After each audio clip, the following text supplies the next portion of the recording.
Hey, welcome everyone to another episode of the flagship show of the ACA, the Nonprofits.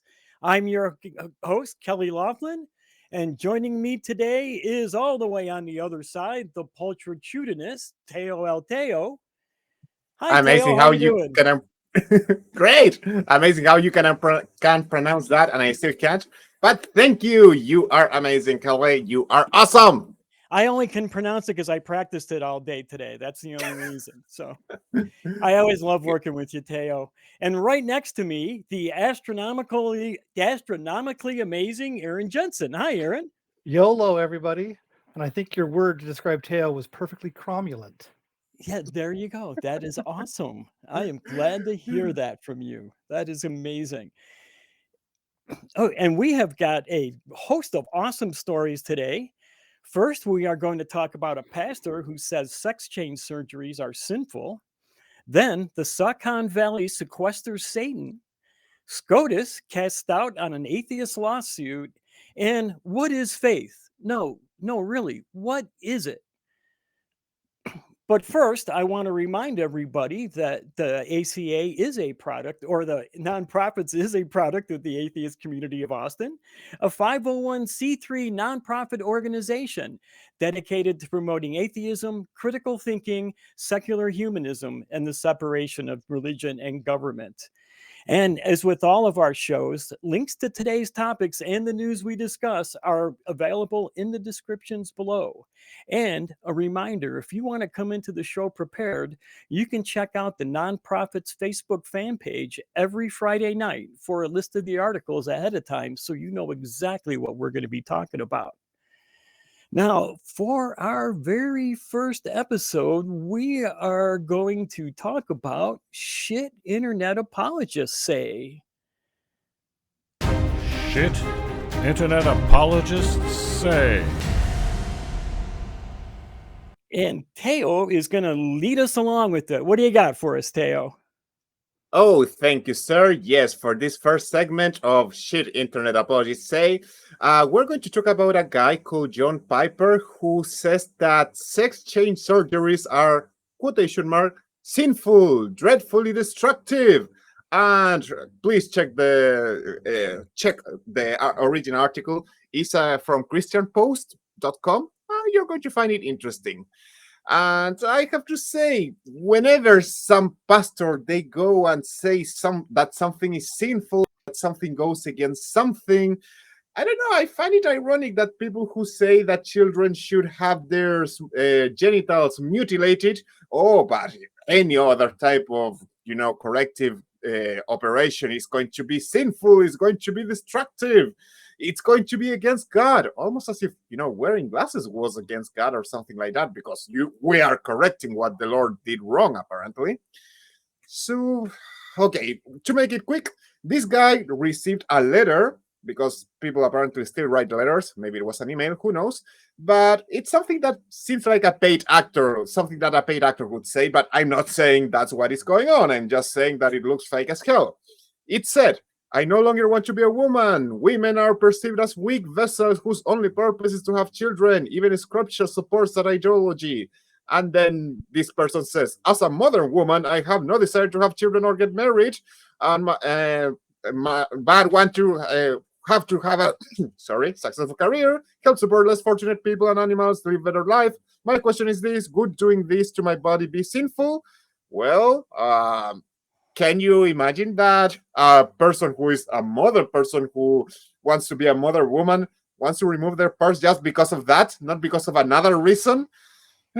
Weird, very weird. This kind of reminds me those Argentinian apologetics who would receive answer from quotation mark atheists who kind of read their a silly script that make atheists look very bad. But Aaron, I don't know. What did you think? Do you agree with me that this looked fake or kind of staggered, or what's your opinion? Yeah, that was when I first read his letter that he received, it totally seemed fake and dishonest and disingenuous. I'm not trans, and so I can't really speak to that experience, but it just seemed really hollow. Like they started with a point to make, like somebody not wanting to be a woman, and then they went from there rather than somebody's lived experience. So the source seemed a little bit dishonest to me. And yeah, Kelley, what do you think? Well, honestly, when I had a hard time reading through this article. I was like appalled at some of some of the things this guy was saying. Piper, right? Reverend Piper. Um, there were so many things that were just freaking enraging, man. I mean, and my blood was really pumping. I mean, not only was there the very sharp criticisms toward the LGBTQ community, but he managed to wrap it all up in a bunch of misogyny and sexism too. I was honestly actually surprised he didn't manage to get a little bit of racism in there too. He was on a roll, right? He was on a Um, roll. yeah, he was totally on a roll. And then just to hide it all behind his religion. Like this is, what, this is all good for me to say this because this is what God tells me to do. And oh, look, it's my little buddy. Yeah, that's right, bigotry duck. If it quacks like a bigot, it's still a bigot, no matter what it's hiding behind. Yes, Yeah, I know. He is definitely a bigot. Teo, what else you got to say for us? I love that dog. And yeah, this guy is extremely dishonest. He makes up this stuff and he tries to give his advice, and then he starts lying. I want to quote him because he said, "Neither the Bible nor the church has ever said or hinted that woman's only purpose is to have children." Because apparently this guy didn't reach, Genesis 9:6-7, where it says, "And you'll be fruitful and multiply, increase greatly on the earth and multiply on it." And well, also there is something in Genesis over there about saying that women will multiply, that God would multiply her pain and she will have to suffer under the control of her husband. Yeah, people, read Genesis 3:16 because of something of a sin. And then he says, quotation mark, "You know that in the Gospels, women follow Jesus and serve him in many ways." Because apparently this guy never read the Bible in 1 Corinthians 14:34 and 36, where Paul wrote, let me quote, "As in all the congregations of the saints, women should remain silent in the churches. They are not allowed to speak, but must be in submission, as the law says." So this guy is trying to say, no, women can do all of this. And the Bible says, women, be submissive, shut up, listen to your husband. Later, I will talk about the weakness that is mentioned in the Bible, but I don't know if you guys have something else to say about this before I continue ranting about this. Yeah, I also found that First Timothy, he says that women aren't saved by childbearing, but in Timothy, First Timothy 2:15, Paul writes, "Notwithstanding, she shall be saved in childbearing." So that right there contradicts his point that women are more than just what does he say? Their uteruses and their breasts and their uteruses. And from a Mormon perspective, I was raised Mormon. In 1995, the church released something they called the Family, a proclamation to the world, where they continued to enforce this idea that all we're really good for is being parents. They say the first commandment that God gave to Adam and Eve pertained to their potential for parenthood. We declare that God's commandment for his children to multiply and replenish the earth remains in force, and that fathers are to preside over their homes, and that women are to provide primarily responsible for the nurture of their children. So he may have some kind of enlightened view, but I find that a lot of times Christians are starting with they start with the view and then they justify it. They start with the view that men preside, women, stay home and take care of the children, and then they find things to justify that belief rather than maybe starting with what they see in the world and taking that and then reaching conclusions from that instead. Mm-hmm. Yeah, absolutely right. And one of the things that kept running through my mind that I couldn't get it. He's got my hackles up too. Can you stop over talking me? Is that this guy and the people that he's speaking to, they vote. That to me is like really, really scary, and it should be scary to everybody else, right? If this doesn't scare you into getting up and voting, I don't know what else will, because we do not want people who are espousing this type of bigotry in charge of this country or choosing the people who are going to be in charge of this country, right? I keep harping on this over and over, but it's people like this that make me keep harping on this, right? Everybody needs to do something, anything in your community. It doesn't take much. Every little bit helps. If you want the world to be built around ideals and freedoms that you think are correct, then you have to stand up and work for it. And you got to fight people like this Reverend Piper, because if we don't, he's going to keep spreading this horrible bigotry, right? Yeah, there's got to And be let's be other no, voices out there, and I'm really grateful for this show and that I've been able to be on it, because this is kind of like my way of contributing back to the community and having a different voice, somebody that says something different. Like, I don't agree with what this guy's saying. I don't agree with it. I think that men and women can be whatever they want to be and whoever they want to be, regardless of how they were born, where they were born, or what, and those kinds of considerations. cool. I have to say that as soon as I read the quotation mark email that he totally received, the first thing I thought was that it was fake. And then at the end of the article, I read something that I had no idea was going on in the USA, which is, and I'm going to quote, because there is a huge coincidence. Just because this email arrives right at the same time that I'm going to read from the article because later. Better, I'm going to read from the article. Piper's comments come at the time when many athletic organizations and legislatures debate the extent to which biological males who identify as female can participate in women's sports. So, can you believe that there is a huge coincidence? There is this topic that is being discussed, and suddenly this guy receives a letter that apparently seems to tackle the issue, but has nothing to do actually with the real issue, because the other woman apparently just didn't want her female parts because she felt weak. Mm-hmm. Also, I have more to say about that, but yeah, so I can keep going. So to me, this is just FUD, fear, uncertainty, and doubt. They're just it's a talking point that people spread to get people's hackles up. That if you let transgender people compete in sports, they're going to have an unfair advantage. And the facts are that there's no data that supports that argument. I found a podcast transcript that featured a Joanna Harper, who's a doctoral research in England, and she's transgender, and she says the question isn't do trans women have advantages, but instead can trans women and women compete against one another in meaningful competition. Truthfully, the answer isn't definitive yet. There's just the data is not there to support this argument. And even if maybe there was, nobody's out there complaining about it. No, this isn't an issue, right? There isn't people out there winning competitions because they're trans. Well, Reverend Piper's out there complaining about it. But the actual Obviously. competitors, I get what you're saying. Yeah. I get what you're saying. And I agree with you. You're absolutely right. You don't see anybody within the industry complaining about it. It's just always these Bible thumping people who are still stuck in the 1950s or the days before that even, right? Yeah. The Bible says men and women, so that must be the way it is. So we got to make it that way. And that's just not the reality on the ground. Mm-hmm. Now, one of the things I wanted to bring up, and I'd like to get your views on it. I think we can all agree the USA was basically built on the idea of free and unfettered speech, right?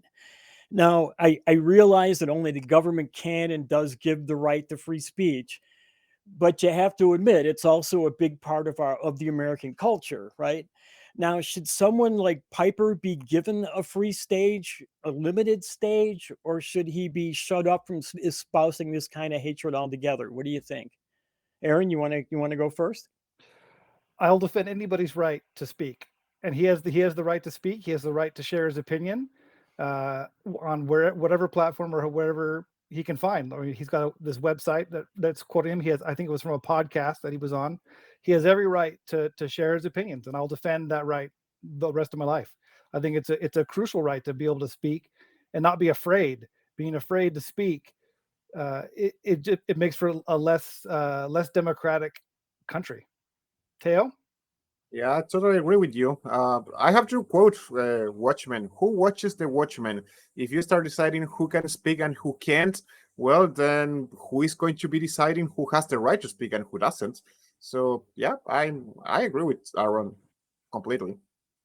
And it's kind of scary right now because in Florida, I think Governor DeSantis is trying to put forth pass legislation that would require people that write about him to register with the state. Hmm. Right, I saw that. I don't think it was him that put that bill in. I think it was somebody, a Republican senator or a congressman from the state. But yeah, that's kind of just, I mean, it's just so antithetical to everything that we think of that we stand for in this country, right? Yeah, Yeah. I think one of the worst things you can do is call the news the fake news, because when you disparage people that are reporting truth, you disparage the truth. And when there's less truth out in the world, your people are less knowledgeable and they're less able to do what's appropriate and what's responsible. Hmm. No, yeah, I agree with that. That's very, very insightful. Um, so I think we can all agree that he has the right. He has the right to say this kind of stuff, but we don't want this kind of talk to go unchecked. I would hope, right? What do you both think would be the best way to counter this kind of speech? Teo, you want to go first this time? Education and what we're doing here, talking about what they are saying and explaining why it is BS and hope for the best. I always say that the best weapon against hatred is education, and I think we should try to keep educating people. At least that's my quest. Yeah, and I would agree with that. I think education is key, and just having a voice and speaking your voice if you're able to, right? Be safe, obviously, if you're in a place in the world or in this country where it's not safe for you to share your opinions, don't. But if it is, then share your voice. Be a voice that's countering the FUD that's out there. Mm-hmm. Also, You if you're oh, go ahead, Teo. Sorry, go ahead. yeah, really quickly, if your voice is not sure enough or safe, if you are not safe to just talk about the issues you want to talk, find people who are in places that where they can speak freely and give them your ideas, explain them what the things, or use the anonymity of the internet. Mm-hmm.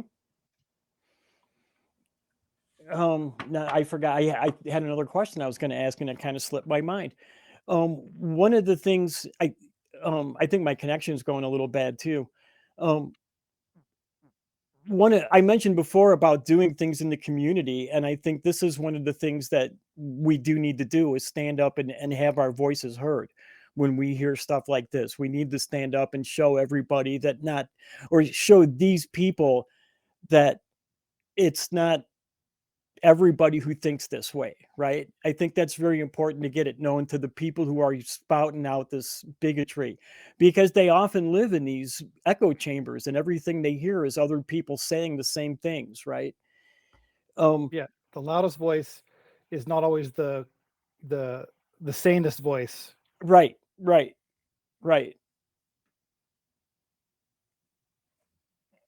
Okay, I was a little worried about my connection. Sorry about that, guys. So, just to wrap it all up, Teo, do you have something else you'd like to add before we move on to something else? Oh yeah, that I really want to emphasize the fact that this looks quite fake to me. I'm not saying it's fake. I'm just saying that a person who decides that they need an operation to change their sexuality, it's not because they feel weak and that they feel that women are just here to have children. It's because they have other reasons. That's why I find kind of insulting when he says, and first of all, he's going to quote 1 Peter 3:7, which says, quotation mark, husband in the same way be considerate as your as you live with your wives and treat them with respect as the weaker partner. Women are just weak vessels for the Bible. And this guy uses that and he says, I'm quoting this guy, when you are done mutilating yourself, you're still going to be part of the weaker sex. You can make your chest flat. That won't make you strong. You will be weaker than 90% of men your age. In fact, you will be weaker than you were before. Not stronger, because pretense is weakness. Living a life trying to be what you are not is a life of weakness. apparently I am stronger than 90% of women just because I have certain genitalia between my legs. That is so weird for me. And it makes me angry, for real. It makes me really angry. That's why I think this is totally ludicrous, and I don't believe for a second that the quotation email was real. Yeah, that's a really good point. Anybody that I've been married now for 23 years, I think, something like that, almost 23 years. You don't And look married. I don't. Well, thank you. And let me tell you, women are not the weaker sex. They do a lot, and especially in our society, they are expected to do a lot, and they do it. And men are expected not to do so much, and they don't do so much. I, find myself sometimes not doing as much because my wife does so much instead of stepping up and doing what needs to get done. Yeah, women are definitely not the weaker sex. As a Latino with a mother, I agree with Aaron as well. Yeah, my mother raised 5 kids as a single mom, and yeah, I have to agree with that. The women are definitely not the weaker sex. So yeah, I would not go toe to toe with my mother, honestly. All right. That was a great segment. I'm glad we got a chance to bring that one up and talk about it. I really felt strongly about standing up to some of this crap this guy said, so I'm glad we could cover that this week. I do want to take a little bit of time out right now, though, to thank our veteran and new viewers for getting us over 12K subscribers. Or are we over 12K? We're damn close if we're not. So if you are watching us now and you haven't subscribed yet, what are you waiting for? Come on, get on that, and then once you've subscribed, hit that like button, ring the bell, so that way you always know when there's going to be a new Nonprofits episode premiering. It is every Sunday at 3 p.m., but you probably already knew that because you're here right now watching us, right? And then you can share this link to our channel with all your friends and your family members, your coworkers, the neighbor guy down the street that you don't really like, the one that built the big fence up so he doesn't have to look at anybody else in the neighborhood. Anyone and everyone, share it with everybody. And that way we can get the word out there so that you can start helping with the fundraisers. Also, are you aware that I'm really tongue-tied today? Are you aware the Atheist Community of Austin has another YouTube channel? If you didn't, you really should be. Check out the Atheist Experience Network, a channel where you can find all the ACA shows in podcast form. Subscribe at tiny.cc/AEN podcast to listen to episodes of the Nonprofits, Truth Wanted, the Atheist Experience, and all of our other ACA shows so you don't miss a single episode. And we are going to head over to Pennsylvania. This just in, I'm getting late breaking news from our amazing tech crew that we did hit 12,000 subscribers. So that is amazingly awesome. Yay! And it's also my turn. So yes. For our next segment, there is a school district, I believe it was in Pennsylvania, where where there was a after-school Satan club that requested permission to have an after-school club, and the school district gave permission to do so. Well, after that permission was granted, they received some pushback from parents, and somebody actually threatened to come and be violent against the school. And so the school district rescinded their club, and so now they're working with the ACLU to file suit against the school district. The ACLU has sent a letter requesting that the club be reinstated, and that it is inappropriate for the school district, that it is a free speech issue, and that the school district needs to let this club back in. And the club is actually sponsored by the Satanic Temple, right? Yes, Mm-hmm. TST, the Satanic Temple. And I didn't know much about the Satanic Temple until I read this article. I went out to their website and learned a little bit more about them. And they actually sound like a great organization. They do not believe that Satan is real, They don't believe in the supernatural things. They believe in humanism. They believe in science. And that's what this club was all about, was getting kids together and teaching them about science, about critical thinking, which I think are the most important skills that you can have, you can be taught in school. And I don't think it gets taught enough. Teo, what was your response to this? Well, first of all, I had to find out what the ACLU was. That is the American Civil Liberties Union, which is an American nonprofit organization founded in 1920s to defend and preserve the individual rights and liberty guaranteed to every person in this country by the Constitution and laws of the USA. So yeah, they are right in spot on in this one, because this is literally religious discrimination. Because as you said, the Satanic Temple, they don't believe in all of this, but they are playing with the rules enough that they are considered a religion. So denying them something is basically going against the basic religious rights of people to have their own religion and to have their own freedom and liberty. And it's quite sad. You have been talking before here about the NRA and some religious movements that support that organization. For non-American people, that is the institution that allows everybody to have all their guns and, use guns as toys. And it's quite sad that they allow that a mentally unstable person get as many guns as they want, and as soon as they see a religious movement that they dislike, they just call the school and say, I'm going to shoot every single one of you because you're doing this. And the school decides, okay, that's it, it's enough, we are not allowing them anymore, because obviously this guy is totally sane and right in asking us not to allow these reunions about science and critical thinking. So for me, it's very sad. And yeah, not only that, sad. It's once again, the USA scares me, and it's turning into a Christian version of Iran, and that is so sad, guys. So sad. Mm-hmm. Mm-hmm. Kelley, what are your thoughts? I just had a scary thought. You were mentioning, the NRA helping people get guns, and I was just thinking all the people that were sitting in that guy's congregation from our last segment, Reverend Piper, all of those people have guns, and that scares me. I'm sorry, Aaron. Yeah. I didn't mean to cut you off. Go ahead. No, I was going to turn to you and say, what are your thoughts on this? Oh, well, that was my controversy. first thought right there. It was a scary one. But other than that, though, I maybe I misunderstood the whole storyline here, but I thought it was more of a roller coaster than that. I thought that they were originally told they couldn't have it, and then they got a court order to have it, and then after it was brought back in, they got the death threat, so they called it off again. Right now, the ACLU's taking it back to court. I thought they told them they couldn't have it before because they didn't put on their flyers that they were not affiliated with the school or the school district.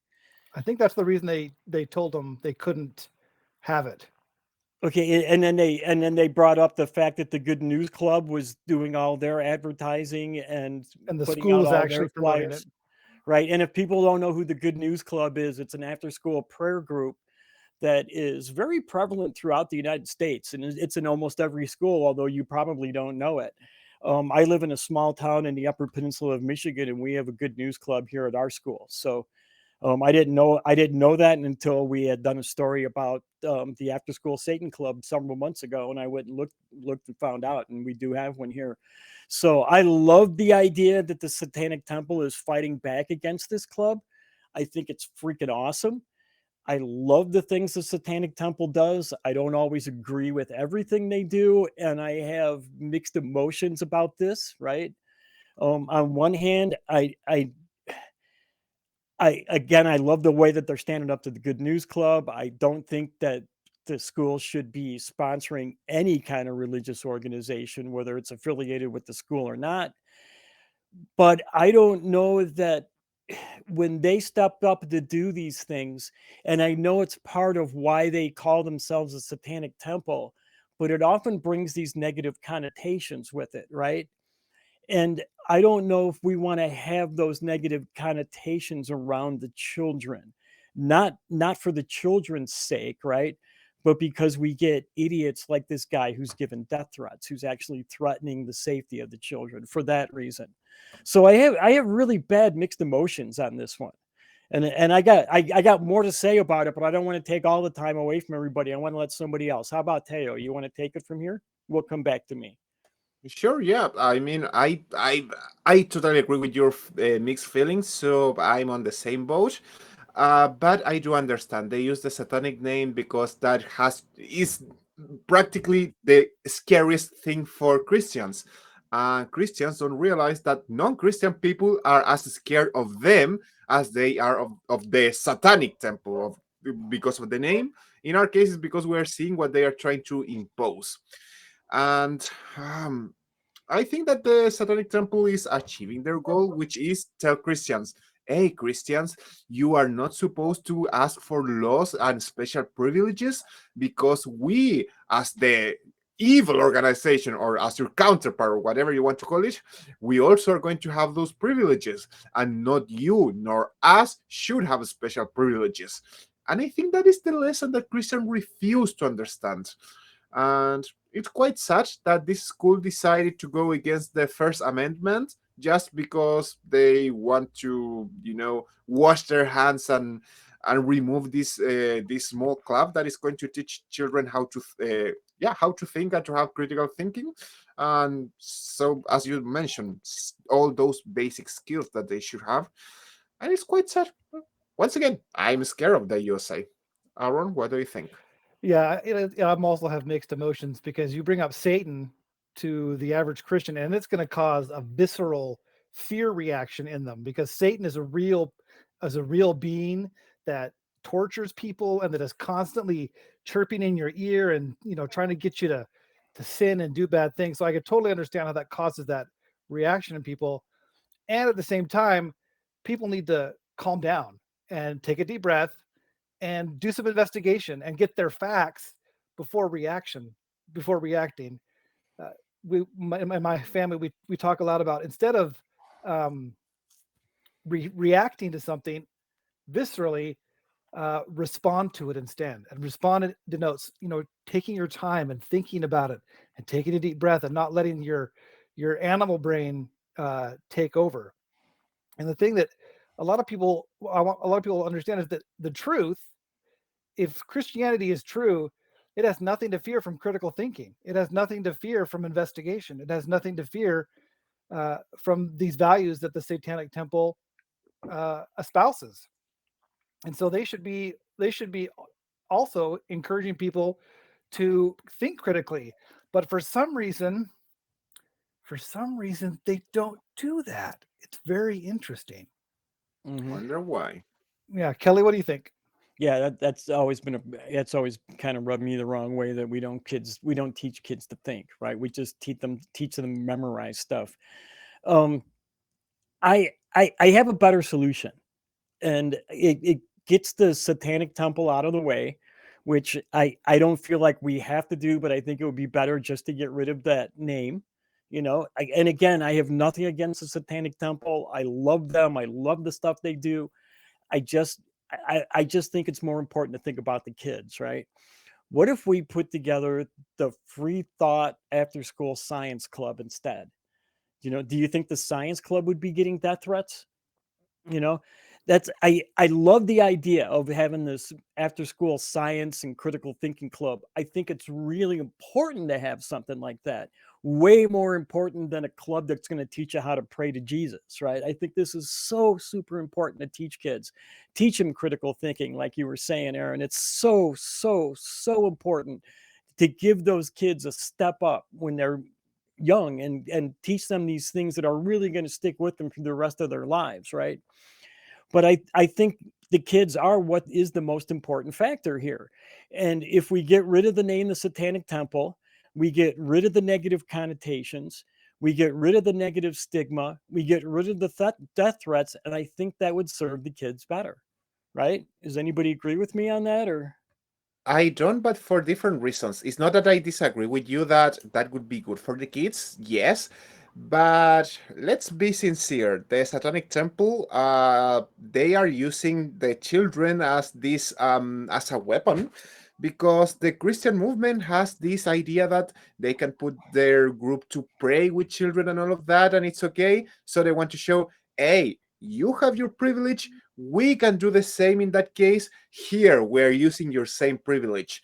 And of course, they want the reaction of Christians saying, oh, no, no, no, no. Why are they allowed to do that?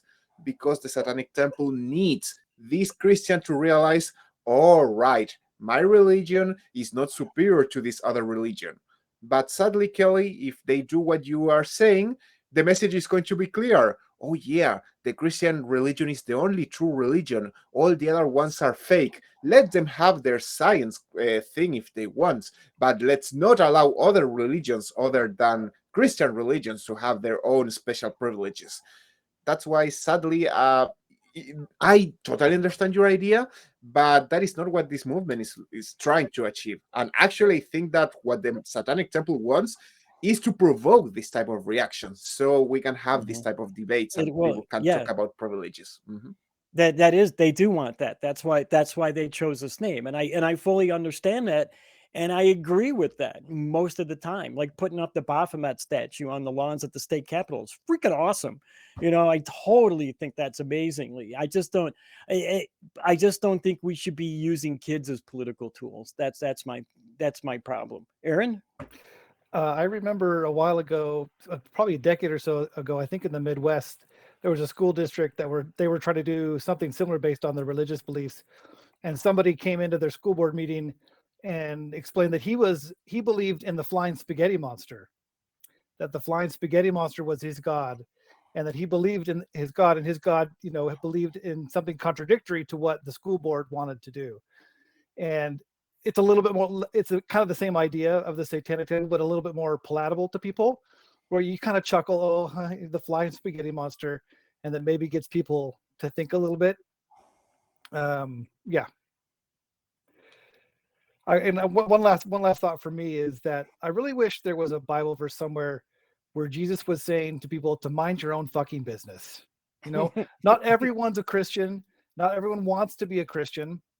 But most people, they want the freedom to live their life the way they want to. And I think he might have said something like that when he said, "Therefore, all things whatsoever you would that men should do to you, even do ye even so to them. If you don't want people shutting down your after school club, then don't shut down other people's after school clubs." Yeah, and these are the same people that think that their religious freedom is being threatened, right? Don't be threatening my religious freedom, but you can't have yours. Correct. Yeah. Yeah, and that's something that really rubs me the wrong way, and that's one of the things that the Satanic Temple is standing up to, which is one of the reasons I love them for what they're doing, right? Yep. I guess I want to rescue from what you said, Kelley. I don't always agree with the Satanic Temple for reasons different to what we're talking here. And I want to agree with you that children should not be used as, political weapons. And that's why this is so contradictory. And Yeah. I have mixed emotions about Yeah, in this instance, I don't know if they here. necessarily were, since the club came before the controversy, and it's a club that it's not the club that's just unique to this place. Like they sponsor it's a clubs like this nationwide all over the club. country. Yes, and to to let everybody know, this is not the first time the club has had these kind of problems in places throughout the country. We've covered stories just like this about the After School Satan Club in the past. So, and we will probably continue to for many years. And we probably will too. Yes, maybe they should name it the Satanic Temple's After School Critical Thinking Club or something. Yeah, maybe. I do think we do need to teach science. I told you before the show started, Aaron, one of my best friend was an ex-Mormon, and I kind of ran this idea past him, and I was like, yeah, we can make the After School Science Club, and he shook his head and he went, you are such a nerd. So there are plenty of nerds nowadays. Just look at the success of the MCU, of the Marvel movies.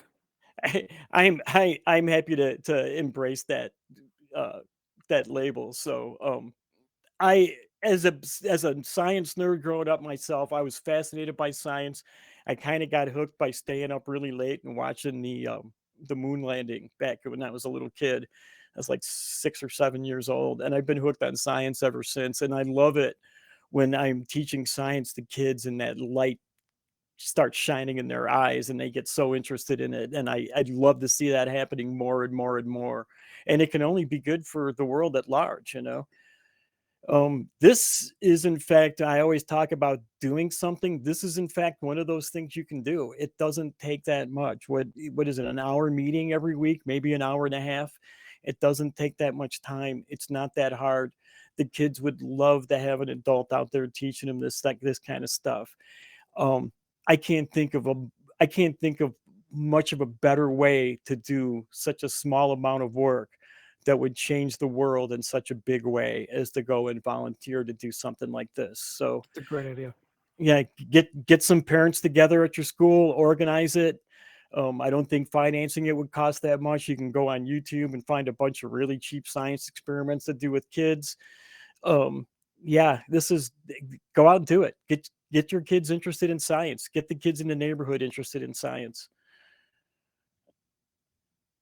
And anybody else want to add something else before we move on? I think you did great. You think we did great? Well, we always do great. Come on, you know. Totally agree. Yeah. You know, if you can arrange to be in the Austin area on Sunday, March 26th, you might consider joining the ACA in the studio audience at the Free Thought Library for the live broadcasts of Talk Heathen and Atheist Experience. I was down there in January. I had a blast. If you can make it, you need to go.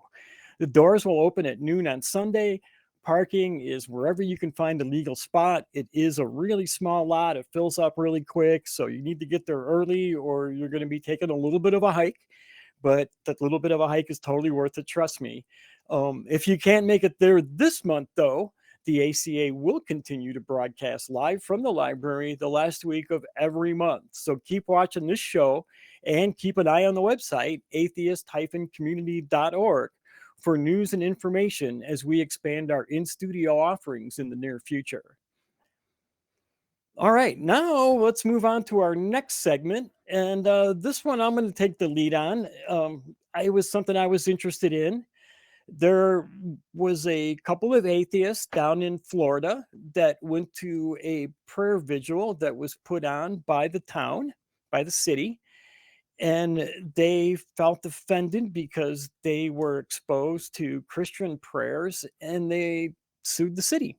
They brought a lawsuit over it saying that the city shouldn't have financed this or been involved with it in any way. It's been through the courts and it's making it all the way up to the Supreme Court. The federal appellate court actually sided with the atheists, and the Supreme Court declined to hear it. So that hearing will stay. It only works within that appellate district. So it's not good for the whole United States. But Gorsuch had a couple of things to say about it. And so did Thomas. And I think their remarks were pretty interesting and pretty noteworthy. But besides that, there was a little bit more background to this whole story. Aaron, do you want to fill us in a little bit more than I have, or give us your thoughts about what's going on with this? Now, I am not a lawyer in real life, my friends, but I do play one here on the nonprofits. And I do say that Gorsuch was actually quoting himself. And in this opinion, they were just the Supreme Court said that these atheists had no stand-in to come and sue the city, that they were just offended. And when you're just offended, you cannot sue because of your offense. Anyway, just to be a little less silly. So in their opinion, Gorsuch actually quotes himself from a 2019 opinion where he basically made that case that being offended does not give you the legal right to sue somebody. And these atheists at this prayer vigil, just because they're offended doesn't mean that they had a right to sue each other, which, you know, I agree. Just because you're offended doesn't mean you get to go sue someone. We're all going to see things that make us offensive. But where do we draw the line between being offended and making sure that our government isn't supporting a specific religion, i.e. having a prayer vigil? And like I said, I'm not a lawyer even though I play one here on the nonprofits. So I don't know what the answer to that is. Teo, Kelley, do either have thoughts on that? Go ahead, Teo. Yeah, well, when he said everything done by the government probably offends somebody, that made me think that, yeah, yes, everything can offend somebody, but at the same time, I see that, oh yeah, atheists, those crazy people, sorry, are trying to do this thing and playing the offended card. We shouldn't take them seriously. That is the message that I get. Because let's be sincere, atheists are a minority. And guys, when has the USA government heard anything that minorities have to say? When have they heard them? All right, after some violent demonstrations, right? I'm not saying we should rise and burn down the cities. I'm just saying, what should we do to be heard? And I have to say, whenever or in many of the episodes that I've been here in the nonprofits, we have been talking about cases in which the current appointees member of the Supreme Court, put there by some specific ex-president whose name I shall not mention, well, I'm going to quote the article because I really like what it said. The Supreme Court's 6-3 conservative majority in recent years has revived a number of disputes concerning religious liberty and the First Amendment's free exercise of religious and establishment clauses, often handling down rulings in favor of religious groups and interests. So it's almost like the government is working constantly to go back, take cases where religious people lost, and say, no, religious privilege or Christians have their own privileges, so they should be respected and they should have some rights that others shouldn't. And now we see that, oh yeah, atheists, no, they don't deserve that. They should just go and be forgotten because they are offended, and obviously the government is going to be doing stuff that offends them. I don't know. That's my rant. Well, yeah, I mean, the government's always going to offend somebody. I think there's not going to be any argument there. It seems like the main legal argument in this case was whether or not the plaintiffs had standing to bring the lawsuit in the first place, right? And honestly, surprise, surprise, surprise, Kelley has mixed feelings again, right? I'm happy. I'm always happy to see a case where a prayer vigil being held by the city loses in court. Freaking fantastic.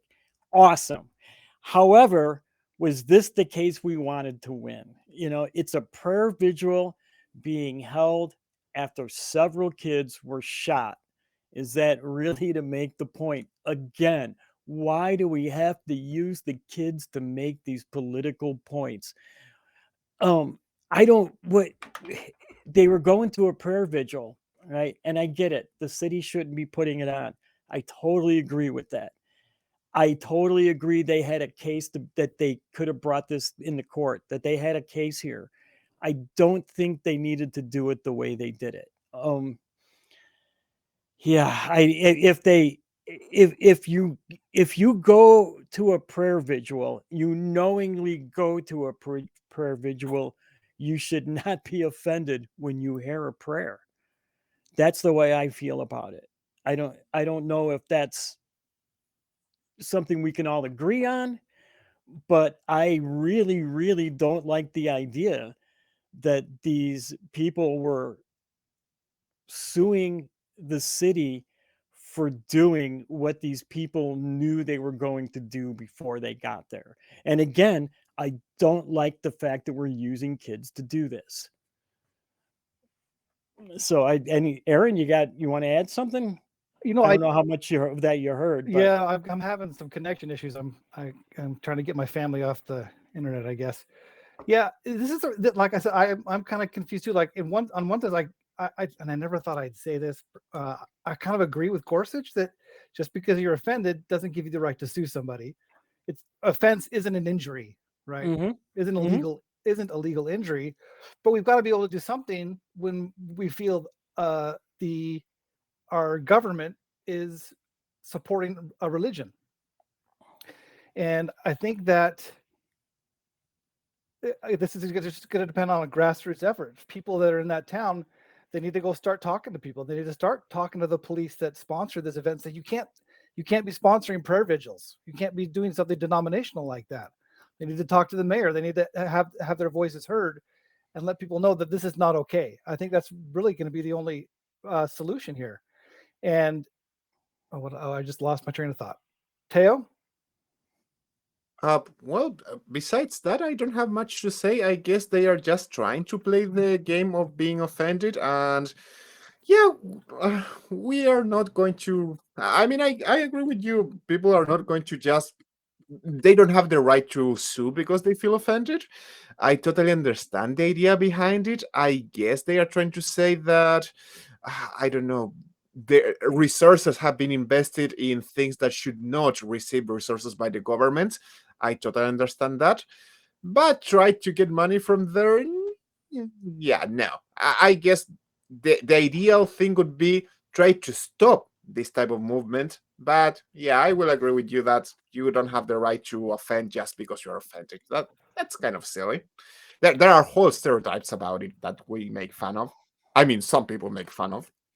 Yeah, Not we, of I course. think the best solution to things like this is instead of having a prayer vigil, just have a vigil and give a moment of silence where people that do pray can pray, and people that don't pray can think about what they can do to in that situation.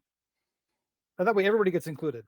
So people can think about the club and how to organize it to have children studying science. Yes.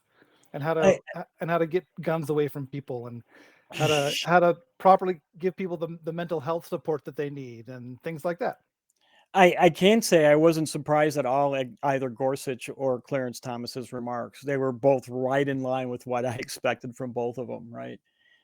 The article does mention that the 6-3 conservative majority on the court, but it doesn't mention anything about the Catholic majority on the court. In fact, I very rarely see it, but 5 of those 6 conservative judges are also Catholic. And the 6th one, Gorsuch, who we're talking about, is an ex-Catholic himself.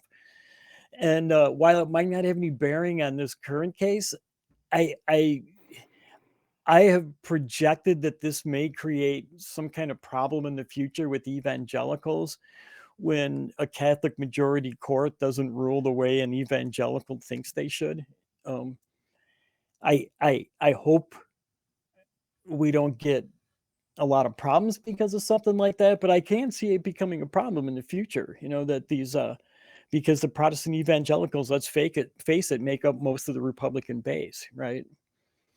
Kelley, didn't you pay attention? It is already happening. The Supreme Court is doing it right now, and they are. No, I mean, like I'm talking about what I'm talking about in the problem in the future is a problem between the Republican Supreme Court and the Republican voter base when they're not agreeing because they have different views, religious views, and they do, right? So,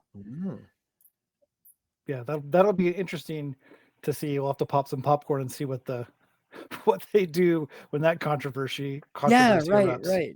Right. I'm kind of I hate that. I don't want to see it, but I'm kind of looking forward to seeing it too. I've had a lot of mixed emotions about a lot of things we've done today. Good luck with that. Let me know how it goes. Right. Yeah. The city's defense, right, has been that the atheists knew they were coming to a prayer vigil, so they should have expected to hear a prayer, right? That's been the city's defense through this whole case. There was no false advertising at the time. I personally agree city funds shouldn't have gone to the event, but these plaintiffs chose this event to go to and to make this political point. Do you think they have the right to sue over this? Do you think that this was an appropriate way to make their statement? Or do you think this is just them, trying to make some political points? I think they obviously knew they were going to a prayer vigil. That's how it was supposedly published on Facebook. So I think they went looking to pick a fight. And let's not go around looking to pick fights. Let's be constructive instead. Next time, why don't you contact them and say, hey, instead of I'm atheist, I'd like to attend, but you're calling it a prayer vigil. Can we just call it a vigil? And just be more constructive and be more engaged in your community rather than reacting with lawyers at the end. A remembrance vigil. Yeah. Right. There you go. Yeah. Teo? Yeah, and I'm kind of afraid that these people just want to make money and that's it. And they believe that if they say, "Oh, we're atheists," they're going to have a community backing them up. No, guys, atheists, they don't organize themselves. Atheists are like cats. You cannot just shepherd them. No, pastorearlos. How is that? You cannot herd cats. Herding. Herding Herding. cats. Yeah, herding cats. Everyone has their own ideas, own opinions, and their own agenda. So, nope, you're not going to get uh, support of a community just because you feel offended, and probably most people will just ignore you. So, good luck with that. But I don't think you will get any money, and you are making. If you want to use the movement, the atheist movement, you are just going to make atheists look bad, and that's it. Yeah. That's not why I got into atheism anyway. I became an atheist for the fast cars and the loose women. So, I got involved because of all the money. yeah, there you go. Yeah. I always wanted to be a cartoon, so here I am. You see, win-win. You were the only one that got what you wanted. What the hell? I'm doing something wrong. And a cute one too, so whatever. So do either one of you think these two people had the right to sue, or like you said, Aaron, do you think they could have just handled it through communications with the city instead? No, I don't think you. I agree with Gorsuch. Unfortunately, that you don't have the right to sue someone because you're offended. You just get to be offended. Just get to be offended. We all get to be offended, right? And it's great to be offended. We live in a country where it's okay to be offended.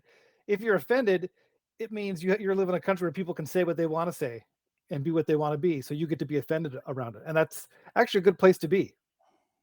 Actually, yeah. I was going to make the joke I could sue so many people over their own faces, but now I could feel like an idiot if I said that type of joke. So take it, Kelley, please. One of the things that I have heard from people in other countries that America is really sue happy, that this is the way we resolve all of our problems in the U.S. is taking them to court. Do either now, Teo, you don't live here. Aaron, you've got more experience here in the U.S. Do either of you think that that's true, that we do sue too many people here in this country over the slightest things like this? I have no idea. I've never heard any data about what. I would need to see some data about number of cases, per capita in comparable countries and things like that. I know with our current 24-hour news cycles, the nuances of stories can sometimes get lost. I think the best example of this is the McDonald's story, where there was a lady who got coffee at McDonald's and sued it because it was hot, and because of it, and in the popular culture, people kind of roll their eyes at this woman and say, you knew it was hot coffee. Why'd you sue McDonald's for it? But when you actually look at the details and the nuances of the case, that she actually got seriously injured. We're talking 3rd-degree burns. This coffee was way, way, way too hot. And she went through a serious medical time in her life where she had some seriously medical problems because of it. I think in this country, we lose a lot of the nuances on some of these stories that come out, and we just have to think a little more critically and get the details on stuff. But I have no idea if we're sue happy or not. There's certainly a lot of great stories that come out with it. Actually, what you mentioned, and please take what I'm going to say with a grain of salt because I don't have the actual data, but what I've read about that, the same case that you mentioned, that case started a whole, I don't want to call it conspiracy, but yeah, I'm going to call it conspiracy. It's a conspiracy. McDonald's and other companies started this kind of rumors and this idea that, oh yeah, look at this silly woman who is suing over coffee and it's her fault, and they hide all the information that you said, and actually she got screwed up because she cannot even talk about her own case. She can be sued if she does it, ironically. It's because of a legal term that I don't know much about.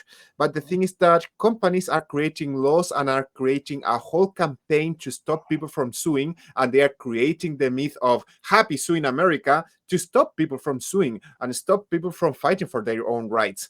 Once again, I need more data. I have just read some information about that. I don't have the real numbers, but I don't think that you are as happy suing as you have been led to believe you are.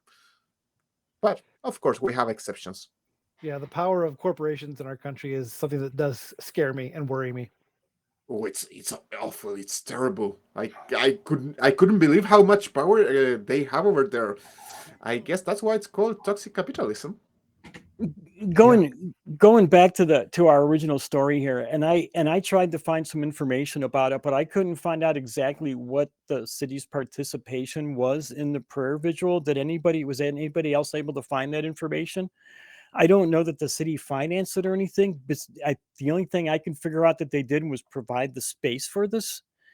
And I don't know that you can blame the city for providing the space either. This whole thing just kind of stinks to me. I don't know. I mean, and here I am an atheist and I'm taking up the other side, but this whole thing just kind of stinks to me. Yeah, they sponsored it and they announced it and they ran it.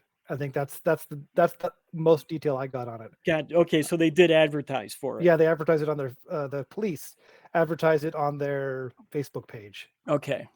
Okay, I guess I have to make a final stand here. Let's try to avoid taking this us versus them mentality. Once again, atheists, we are not a group of people. We are not a community in many senses. We are not a religion. We are not an ideology. We are just people who don't believe in a God, and that's it. And apparently, because of the awful sin of thinking logically, we are supposed to be a minority and a kind of group. But no, people, either of us is going to be very different from the other. We're going to have different opinions. You can check that in this same show, that the three of us are not going to agree on everything. Actually, probably we disagree on many things. So if you want to, I mean, you don't have to say, oh, I feel bad that I'm supporting the Christian guys. No, if a group of atheists are assholes, call them assholes, and that's it. Yeah. I'm not saying that these guys suing are. I'm just giving an example, people. I have no opinion about the people suing because I didn't pay much attention to them, and I went to the other side, what the city was doing, and what this I forgot the name of the guy who said that, oh yeah, people are going to be they're going to feel offended. Well, I went into that side, but yeah, don't feel forced just to support somebody because they are an atheist. No, if they do something silly or wrong, call them out. We are not a church. Church are going to protect their criminals. We are just going to ask for them to be processed legally, and that's it. For most of us, at least. Yeah, some atheists think English is the best language, and some atheists think Spanish is the best language. Y los que sabemos que es el español, estamos felices. All right. Well, let's go ahead and wrap this segment up, and we'll move on.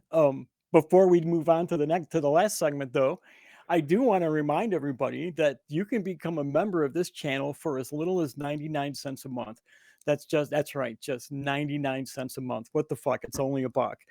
Click the join button below the video.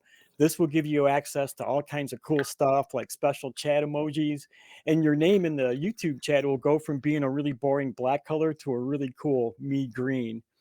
And we also have merch. Yes, we do. We got a lot of really cool merch too. And so if you would like to see what we have, you can visit our merch store at tiny.cc/merchaca to get your favorite items like t-shirts, hoodies, coffee mugs. You can check out other items like beanies, phone cases, tote bags. All ACA shows feature a special limited edition item each month. Yes, that is you on the t-shirt, Bigotry Duck. Yes, you are very handsome on a t-shirt. All AC.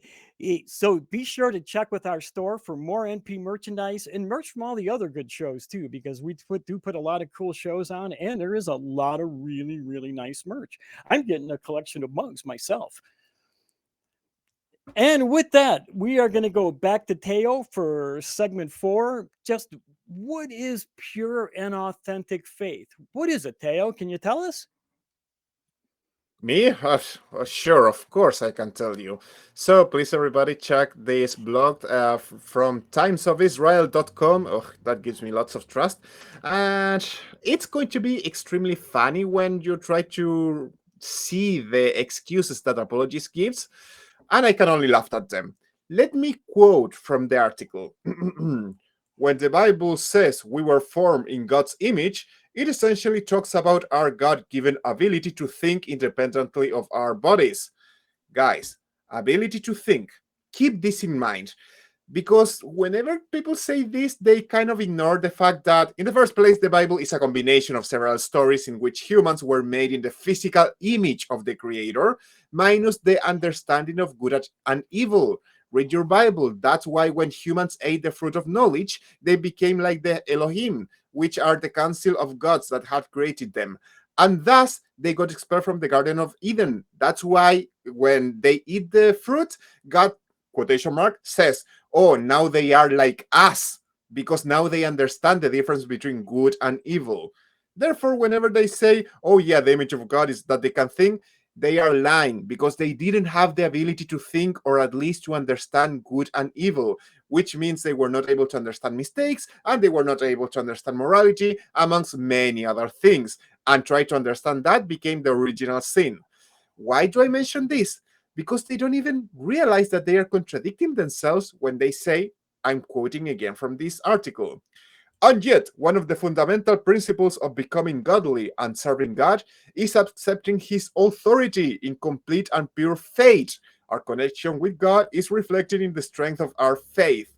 So, literally, they are saying that faith is not thinking, just asking them to obey and avoid thinking.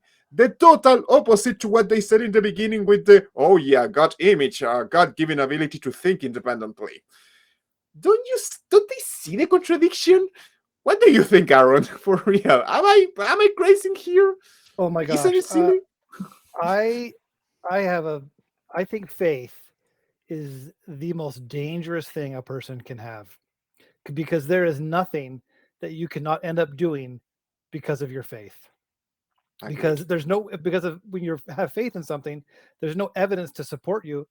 And so if you think that God is giving you a message to go and do something, if you have faith, you're going to go and do it, no matter how atrocious or horrible it is. Now, fortunately, most people that believe, they do good things out of their faith, but it's easier to be destructive than it is to be good, and the destruction does more harm. And so when somebody decides to be destructive because God says so, it's really damaging. Kelly? Yeah, Yeah, let's. it takes a lot less time to tear something down than does to build it up, doesn't it? That's what I That's meant to say. definitely Yes. for sure, right? I'll definitely agree with you on that one. Um, this whole article started out on a bad note to me, and the first thing that I noticed was the same exact quote that Teo just mentioned, and what got to me was, how do we possibly think independently of our bodies? I mean, how do you do that? Isn't every thought you have come from your brain, which is part of your body, right? Is there any kind of thought of your own that is independent from your body? And then from that point on, it just got nuttier, right? The whole article just got nuttier and nuttier and nuttier to me. He At one point he used the train for an analogy, and all I can think of was, man, this guy is on the crazy train, right? And then later, as I got near the end, I realized, no, that this article was just a train wreck in and of itself, right? Oh Mhm. God, I couldn't believe how horribly bad the logic was in this, and to think that, and he keeps reiterating it throughout the whole thing, that faith is so much better than thinking things out, and I just appalled by it. Aaron, you Yeah. got Logic. more you want to add? Yeah, I've got that when he says, oh, I lost my train of thought. Teo, go ahead. Sorry. See, that's how Yeah, bad it was. It just I know, knocks I'm the just thoughts right speechless. out of I'm your just head. speechless. I wanted to say, you say logic. I'm not sure that that word means what they think. Okay. I was going to mention many things. Oh yeah, they want to believe that that the mind and the brain are not the same thing, because obviously not thinking is easier, and if they can say that it's magic, oh, there is the need of a god. But okay, they say so many things, as you mentioned. One that I want to quote, quotation mark. To be honest, a thinking person will be fine relying on faith, because even the most rational person can reach this conclusion through reasoning. So, as you see, they are saying that by faith you can be rational, when being rational is what have brought most of us out of religion and made us lose faith. I don't know what to say as talking about Kelly and Aaron, but I'm talking about myself, and I've met several Christians ex-Christians who have gone through this wild ride of understanding logic, understanding critical thinking, realizing how fake their faith was. Aaron, I don't know if you want to take your train back before I continue, because I have many things to say. No, I'm going to tack on what you said there, that I could not understand what his argument for this was. His claim is that any rational person is going to come to faith, is going to have faith, but he didn't make any arguments about to support that claim. He just kept making claim after claim about things that, like the train. I just have no words. I just don't even know what the logic behind this article was. Essentially, I think his thought process was, I don't understand this, so it must be God. When we don't understand something, it must be God. And I don't agree with that logic at all. Mm-hmm. Yeah, Yep, that's the there was a lot of quotation mark data logic. gaps in there, right? I'm sorry, Teo, go ahead. No, I'm just saying the same of you. Quotation marks. It's God because I don't know it. Yeah, and okay, it's either God or a bunch of tiny horses, right? Oh yeah, Yeah, that was the idea of the horse. Yeah, Yeah, the fallacy is that we have to have an explanation for something, right? If we don't know, we have to have an explanation. You have to have an explanation. Yeah. The answer can't ever be, I don't know. So we've been talking about this analogy that it makes about the train. So the analogy was that a train comes through a farmland for the first time. So this is the first time these people have ever seen a train. So they have no idea how it works or anything like that. And so somebody comes up to them and asks, let's go inspect this train and figure out how it works. And they're saying to themselves, well, it must be horses, right? Because that's the only way you can get around that fast is with horses. So they must have horses somewhere in this train. And they look and they look and they look. And they obviously they can't find any horses. And so their conclusion is, well, we can't find any horses, so it must be a really mighty miniature horse that's running this train. No, you don't have any evidence to support that. The only conclusion is, I don't know how the train runs. Let's continue to investigate. Teo? But the big problem here is that they don't realize this. They destroy their own argument because they say, oh, okay, it's tiny horses and we must have faith that it's tiny horses, in the same way that they must have faith in God. And they don't realize, hey, if you go and educate those people in what an engine is and how it can make the train move, they will stop believing in tiny horses, in the same way that people, if you educate them properly, they will stop believing in silly stuff like gods. And I have to say, whoever who wrote this stupid thing, this article, they don't think much about anything. They said, quotation mark, a 50-year-old professor can explain his 50 years of knowledge and experience to a 2-year-old, even though it's all relative. And I love this word relative because it makes me think of certain guy. Maybe you have heard of Einstein. A lot of people give him some quotes. I have no idea if what I'm going to quote is for him or not, but I found it on the internet, so it must be true. And my favorite quote from Einstein is, if you can't explain it simply, you don't understand it well enough. This is to say, a guy with 50 years of a 50-year-old professor whose job is to explain things, yes, they can explain things to little children because they can make it simple, because they totally understand it. The fact that you, guy writing this stupid article, don't understand something doesn't mean other people don't understand things either. It only means that you don't understand something. So yes, a 50-year-old professor should be able to teach some of his topics. Obviously, he's not going to spend his whole life or hours and hours teaching, boring to death to a little child. But he can explain some of the stuff that he knows in a very simple way. So the whole train of thought of this article is derailed. It's awful. Yeah, Kelley, I see you. I see what about you to jump. Yeah, I don't know if he even realized he was destroying his own argument with that train analogy. You just got to have faith, because faith is really good. It can even lead you to tiny horses. It just seemed like a stupid argument to make, or a stupid analogy. So I'm not even sure the guy understood that he was like really tearing up his own argument by using that, right?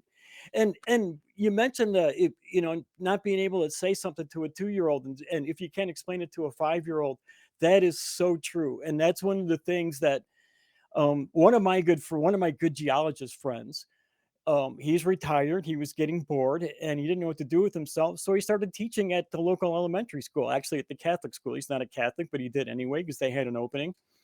And he was teaching these little kids, and he actually brought them into our store because we have a huge selection of rocks that he could use to demonstrate and teach them about. And I was able to teach the kids stuff.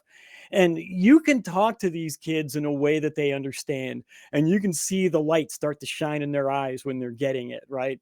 And it's one of the coolest things that I've ever done, is teaching science to children, teaching these concepts that even some adults don't get, and breaking it down and showing kids how it works. And they are a lot smarter than you can give them, that most people give them credit for. So that really bothered me that he was like, and I mean, to use a 2-year-old was a little bit of kind of a stretch. I think he was like bringing it to the absurd there. But you can talk to a 5-year-old, somebody that has already learned to reason and understand stuff. You can break anything down for them so that they can understand it. Yeah, my thought was, who explains their life's work to 2-year-olds? Who Yeah, does that? yeah, right. I didn't even think of that. Yes, And if yes. he's making, I think he's making an analogy that God is the 50-year-old and we're the 2-year-olds, right? Compared to God, God knows everything, and we're just little 2-year-olds that know nothing, right? Well, Gosh, it that's sounds even like more God. stupid. It sounds like God isn't quite as omnipotent as he says he is, because if God can't explain things to me as a 2-year-old, then he's not omnipotent, is he? That's Yeah, right. and That's right. also it's awesome because if that's what they were trying to say, now the next sentence that I have in here makes more sense. That says, in the same way, we must appreciate and accept that if God can create this vast and precise universe with 7 billion people, it is impossible to ever understand his wisdom and mind. And this is literally the meme. We cannot understand God, so let me tell you exactly what God thinks, or and what God wants. And also, only 7 billion people, so I guess there is no life outside humans, and all animals they don't exist apparently. I I, like the way he invoked Pharaoh too, because who was the biggest, baddest bad guy before Hitler? It was Pharaoh, right? I mean, it was. So I thought it was funny that he would invoke the oldest, baddest man ever to highlight that you have to be evil if you don't believe in God. You don't believe in God, well, you're as bad as Pharaoh. Oh my, you horrible person, you, right? And it just seemed like this underhanded insult that anybody who at an atheist to me, right? And then right after that, he goes into disparaging education. And I think we can all figure out why, right? Because higher education is in fact the enemy of faith, right? It Mhm. reminds me of that old Steve Martin joke. Can you imagine dying and actually going to a cliche heaven? You'd be standing there in front of the pearly gates and you're thinking, "Oh wow, man! In college they told me this was all bullshit." You know? And I think that's the only part of this piece that actually really, really pissed me off, right? Essentially, he's saying you don't need to be educated. You don't need to learn stuff. Faith is better. All you got to do is have faith that you're right. How do you not get pissed when you hear stuff like that, right? I don't, That And really you know bothered what? me. What you're saying is perfectly reflected when, as a huge thing, the writer goes and quotes, who was it?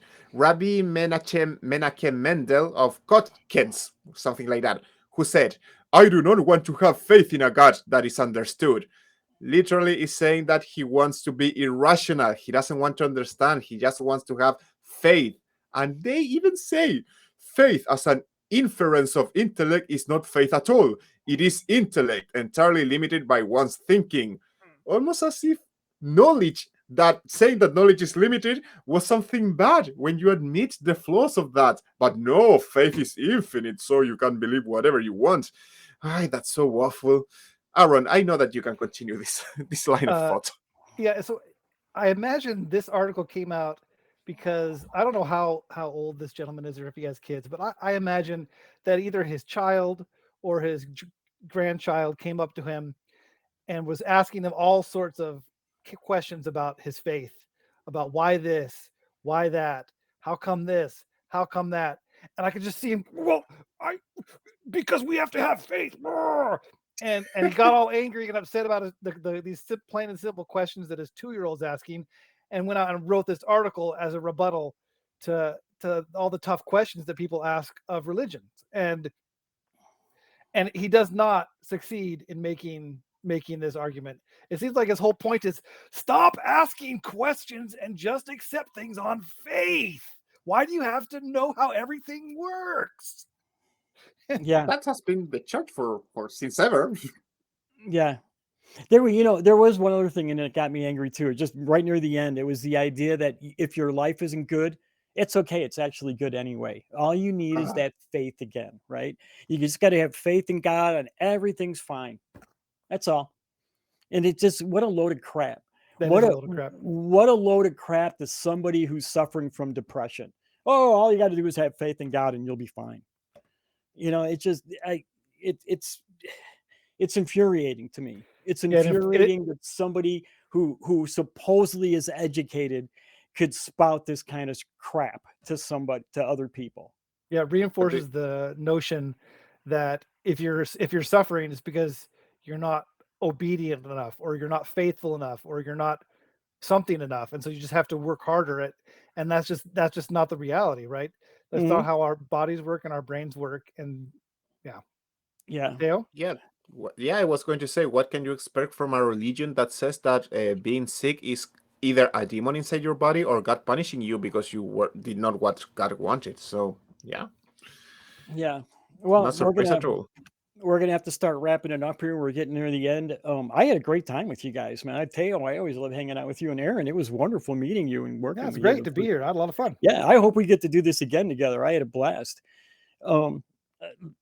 Everybody, if you enjoyed this and you want to have more conversation, get involved in more conversations like this, you can actually get involved in them by joining our fan social media outlets. You can find a lot of the nonprofit hosts at the Atheist Community Discord. I'm there all the time. There's quite a few of us that hang out there, by going to tiny.cc/ACD Discord. And you can also find us on Facebook at tiny.cc/FBNP. And if you would like to support the show, we say thank you. Do it.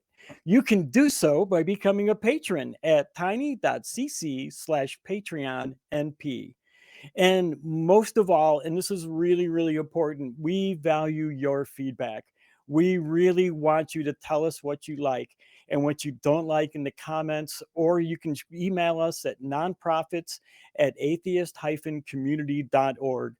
And it's your feedback that helps us make improvements to the show. And if it's a really good one and it's worthy of reading it, we'll read it on the air so you can get your name up and on the show. So do it. Get a hold of us. Also, you should visit the Atheist Community of Austin's official website at atheist-community.org for the latest of what's been happening. And feel free to contact the ACA at tv@atheist-community.org. Boy, that's a lot of hyphens and .orgs, boy. Final thoughts from you guys, so we can, before we wrap it up here.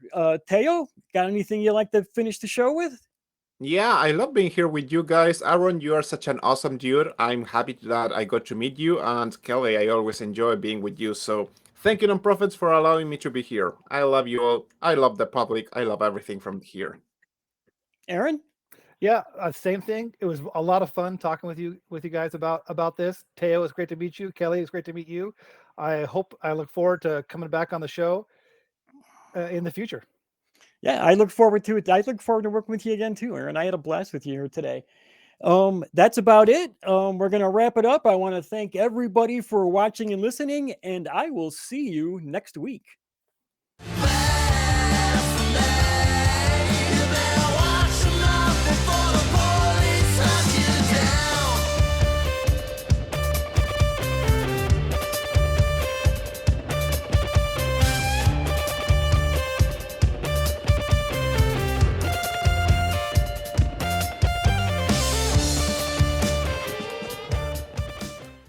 Watch Talk Heathen live Sundays at 1 p.m. Central. Visit tiny.cc/YTTH and call into the show at 512-991-9242 or connect to the show online at tiny.cc/callth.